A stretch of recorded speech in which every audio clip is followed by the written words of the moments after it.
Alright guys, so this video is going to be some about how I got diagnosed with ME, myalgic encephalomyelitis, and some of the symptoms that I endure on a daily basis, because it is a lot. It is unfortunately one of those diseases that seems to affect every part of your body, um, which is just, it confounds people and doctors even more because of how widespread all the symptoms are. Um, it's not like it's just confined to your heart or to your muscles or something. It's literally almost every part of your body. And that's why can be so painful and disabling to people. So my journey towards getting a diagnosis started probably about 4 years ago. I was going through a lot of stress at that time because I was going through a divorce. I guess this was about 5 years ago now, 4 to 5 years ago. I was going through a divorce that was really hostile kind of divorce. And it was just a lot of stress on me, and I had become a full-time student again, and I was doing the single parent thing, so I had a lot of stress on me, and I was really sick for a long time. And at that time, after about 9 months, I had a bunch of tests and I got diagnosed with one chronic autoimmune disease. So I was getting treated for that and I was dealing with that, but I kind of felt like that was just the tip of the iceberg, because it was just like one of many larger symptoms. So I, I had all these other symptoms, which I was pushing through, so to speak, and because I had to go to school, I had to take care of my kids, I had to do what I needed to do in everyday life, and so I would just kind of push through and keep going. But I noticed that I was getting more and more and more tired. That was probably the first thing that I noticed, was this fatigue and exhaustion. And usually if you get really exhausted, you can rest and then wake up the next day after sleeping or something like that and feel refreshed. But I never did. I would go to sleep and I would feel just as tired the next day. Or like if I had my kids all week and then they went to their dad's on the weekend, I'd feel like I was trying to spend the entire weekend recuperating from the week, like to recover my energy. It was like I had no energy. I was just running on empty all the time. And it was really, really difficult because of that physical exhaustion and physical tiredness. And it has become more pronounced over time. All of the symptoms that I started noticing a couple of years ago have become more and more and more and more pronounced. And so definitely in the last 6 months has been the worst as far as the severity of what I am going through. But the exhaustion was the very first thing that I noticed, and is one of the most profoundly affecting things for people, because when people think of being tired, again, they usually think, oh, you rest and you get better. Well, what about when you rest and you don't get better? And being tired is not the same as exhaustion, which is like you can barely lift your muscles. They feel like they weigh 2,000 pounds. So the exhaustion is really disabling and incapacitating, at times bad enough to keep me from leaving my house or leaving my bed. I have had episodes I call them, in the last year and a half, getting more and more, where I am bedbound for like a week, and only have enough energy to get up to go to the restroom and get back, because I can't stand up straight for more than like 1 minute without collapsing. So that was the first thing I started noticing, and I had a lot of other weird symptoms, but I didn't put the picture together with all of these different things. And having my videos that I've made in the past, my own video journal that I've kind of kept track of things, has helped me to actually put the pieces together and see this is all related somehow. Another really big symptom I have is chronic pain.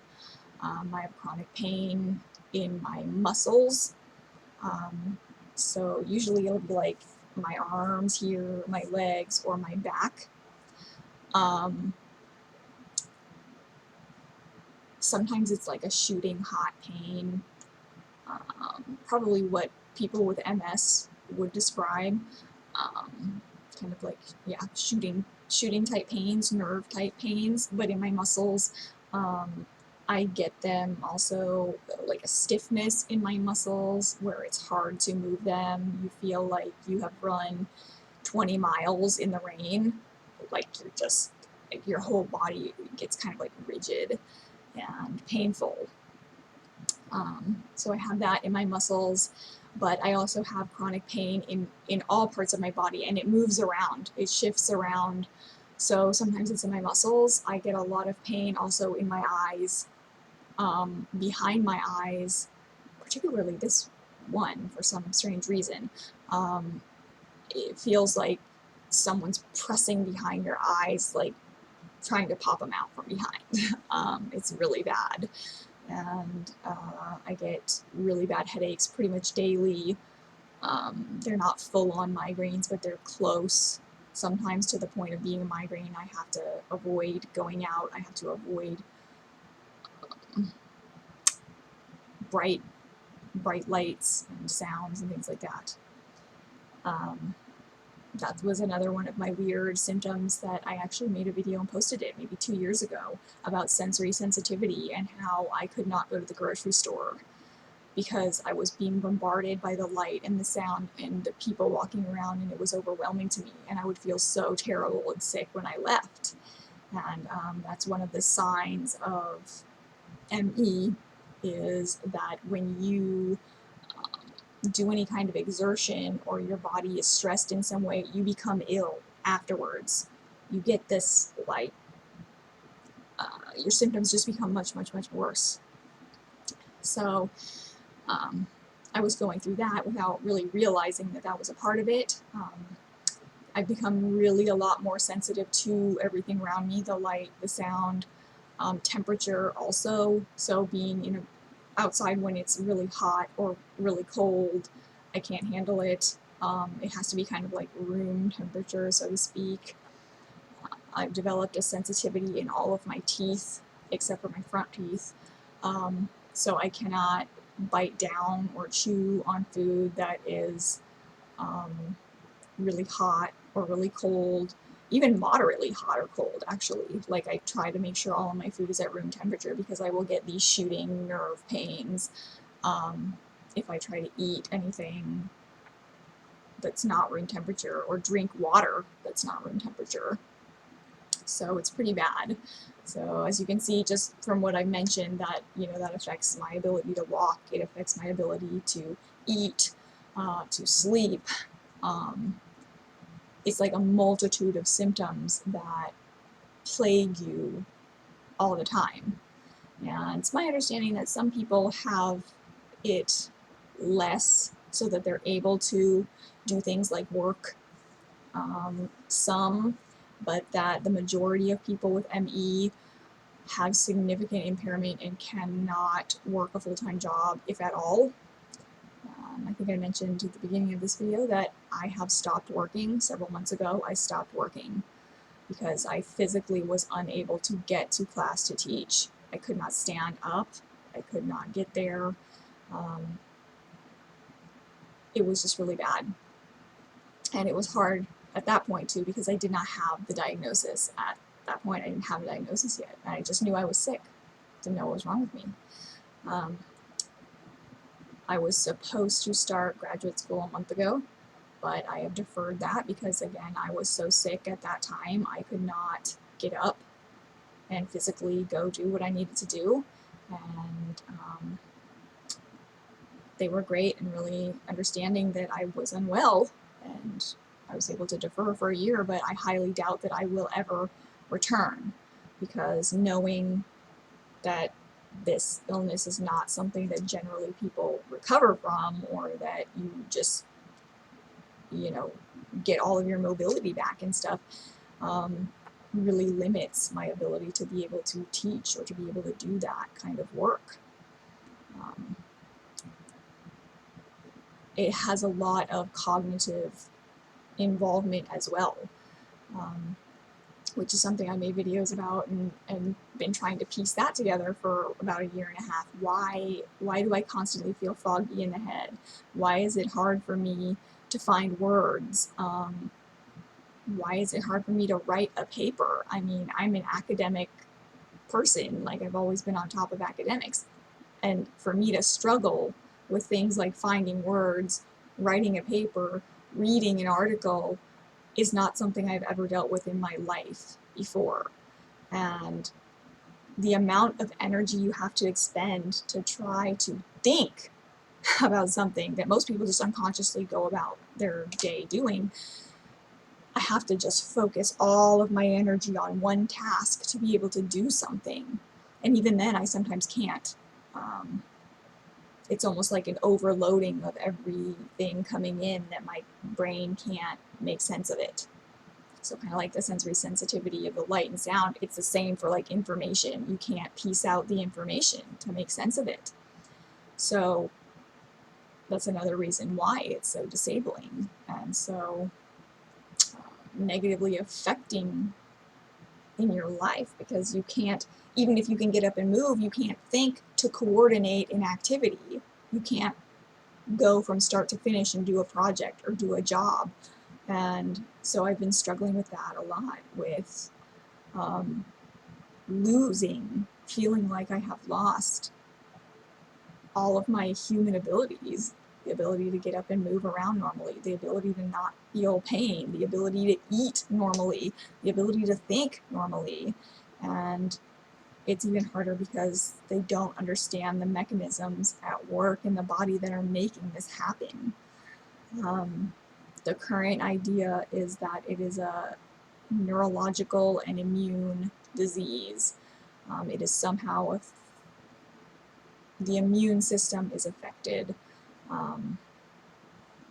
in some way or another, because often people with ME tend to have repeated infections as well, and being susceptible to like viruses and things like that, which is definitely true in my case. I have kept track of it, and over the last 4 years, I have not had one single month where I did not have some type of infection or some type of illness. So I feel like I am like bubble girl. I'm becoming that person that has to shield myself inside of a bubble from germs and from things that can make me sick, because I'm already sick, but when I get exposed to things, it becomes like 10 times worse. And so there's that immune component where it's not functioning properly. It's not fighting off disease. It's not fighting off germs. It's not doing what it's supposed to do. But the body is so complicated that they can't, again, they have not pinpointed exactly, like with diabetes, they know it's the pancreas and insulin and these other things that are affected, but when you have something where they don't know the specific thing that is affected, or it's multiple things that are affected, because everything works together, right? Your brain sends signals to your body, and then that sends signals back to your brain, and the complexity of all the systems at work has made it really difficult, and the lack of research, lack of interest in doing research.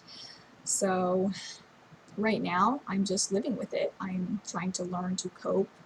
I am trying to learn my limitations. Before, I would just push myself. But like I said, that has resulted in me becoming even more disabled in my home, unable to do anything. The more I push myself, the sicker I become. So I have to let off of it instead of pushing it. I have to pace myself backwards. And it's a difficult thing to try to navigate. You never know one day how you're going to feel. You might wake up the next day and be able to do an hour or two's worth of work that day, or you might get up that day and barely be able to stand up that day. So it's hard to plan for the future when you don't know, or your baseline of what you used to live is here, and now your baseline is way down here. You have to plan for it to never really be fully what it should be. And it's been difficult. It's been really physically and mentally difficult to cope with it. I'm glad to have the diagnosis, because it's better to have a name to something than just a big question mark, which people have known I've been sick. I've been telling people for years I'm sick, but you can't tell them what you have. And that even contributes to your feeling terrible because no one can understand, no one can relate to what you're feeling.